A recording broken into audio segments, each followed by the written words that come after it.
Salut tout le monde, je suis de retour pour une petite vidéo qui va être très courte ce coup-ci parce que je suis la reine des vidéos qui durent 15 ans alors que je dis dès le départ qu'elle va être courte. Bien sûr, cherchez l'erreur. Et aujourd'hui je vais vous présenter le fond de teint que j'utilise depuis ces quelques jours, si je ne me trompe pas, oui ça fait une semaine que je l'utilise alors que ça fait des mois que je l'ai dans mon placard.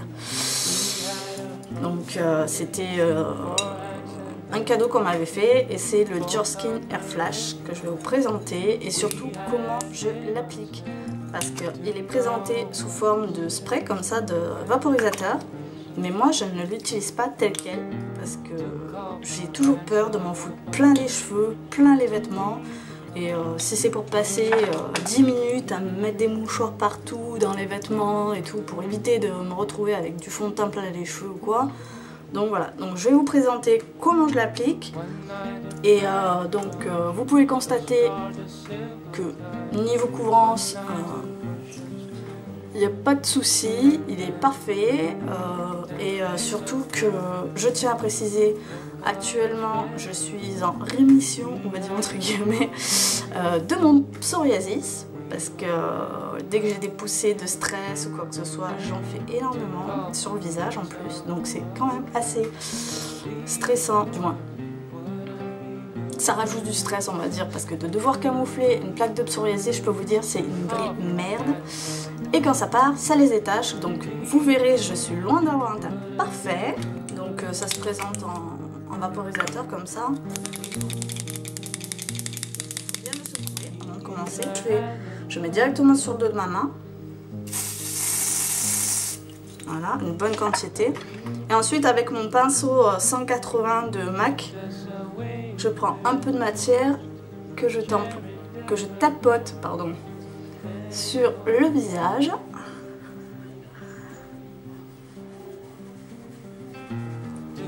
Et c'est vraiment magique comme fond de teint parce qu'il couvre vraiment toutes les imperfections. Il a vraiment un pouvoir couvrant auquel je ne m'y attendais pas du tout quand je l'ai utilisé la première fois. Bien descendre dans le cou.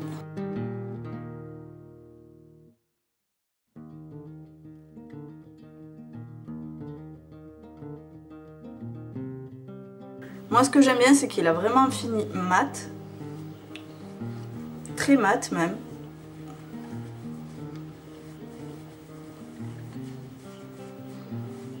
Et pour ce qui est des imperfections, après je rajoute un petit peu aux endroits où il y a besoin.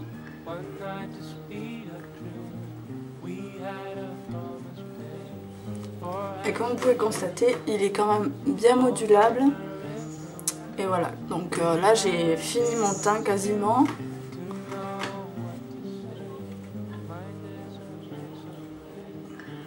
Bien les abîmer.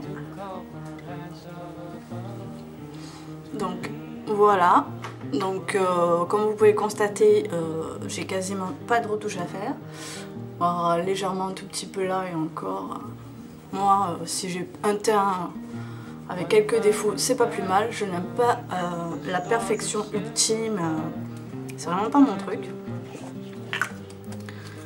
Donc voilà, ça c'est ma technique d'application du fond de teint en spray, parce que je n'aime pas du tout. C'est la façon de l'appliquer, je veux dire. Ensuite, j'en ai presque plus. J'utilise mon anti-cerne Studio Finish Concealer en W20 au doigt, les mimines surtout bien propres. Et là, je vais légèrement illuminer le contour de l'œil. Donc je regarde là parce que j'ai mon miroir qui est juste à côté. Il est vraiment très léger parce que j'ai pas envie de me retrouver avec non plus 2 taches blanches autour des yeux. Bien estompé. Une sacrée différence quand même.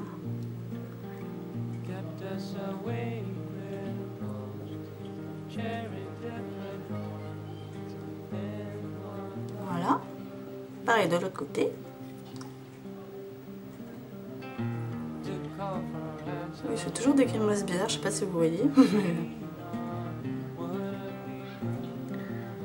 Je Je commence à avoir des poches parce que là actuellement j'ai un rythme de sommeil qui est complètement décalé et complètement déphasé. Je dors pas plus de 5 heures par nuit. Hop, on couvre un peu les imperfections.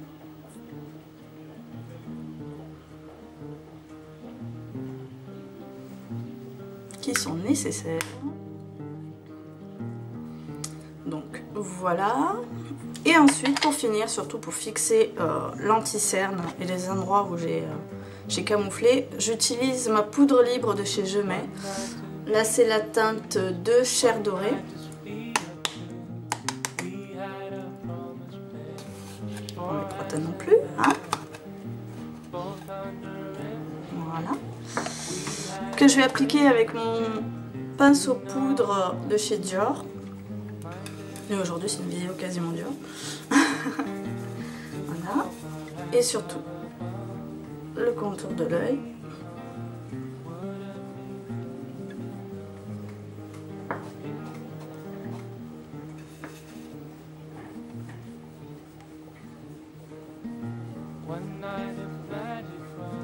Les ailes du nez, c'est là où généralement on brille toujours et qu'il y a besoin un peu de poudrer. Même si on a la peau sèche, on a toujours un peu tendance un peu à briller du nez. Donc voilà, j'en fais pas plus parce que bon, vu qu'il est quand même un fini mat et que je trouve qu'il n'y a pas besoin d'en mettre plus. Et aujourd'hui en blush, je vais utiliser le Hypness. Qu'est-ce que je dis? C'est pas le Hypness. C'est mon boîtier magique que j'ai fait lors d'une autre vidéo. C'est le Melba. Hop. De MAC. Que j'ai fabriqué un petit boîtier avec un boîtier de la collection To The Beach, il me semble. Ouais. Donc, vraiment celui-là très léger parce qu'il est hyper pigmenté. Donc moi je fais pas de contouring ni quoi que ce soit parce que bon, j'en vois pas l'utilité, je trouve que ça fait vraiment pas naturel, donc je préfère juste une petite touche de blush. Et voilà, pour le teint, c'est tout ce que je fais, donc c'est vraiment pas énorme. Donc la vidéo va être assez courte pour une fois, moi qui fais toujours des vidéos qui durent 100 000 ans. Donc voilà, c'était ma vidéo sur le teint en utilisant le Dior Skin Air Flash de Dior. Donc je sais pas si j'ai dit la teinte, mais c'est la 202 que j'ai actuellement. Donc je sais plus si elle est disponible ou pas cette teinte, mais il me semble que oui. Il me semble que c'est 100, 200, 300 et après c'est 200, 101, 102, 100, 202, 203 en fonction de la teinte. C'est une teinte plus rosée ou plus jaune, il me semble, je dis pas de bêtises. Mais donc voilà, donc c'était ma technique pour utiliser ce fond de teint. J'espère que cette vidéo vous aura plu et que le résultat vous aura, comment dire, je cherche mes mots aujourd'hui, convaincu, voilà, c'est ce que je voulais dire. Donc j'espère que ça vous aura convaincu de l'efficacité de ce fond de teint, qui est quand même assez courant, hein, on peut dire ça. Et puis bah, je vous retrouve une prochaine fois pour une autre vidéo. Ciao ciao!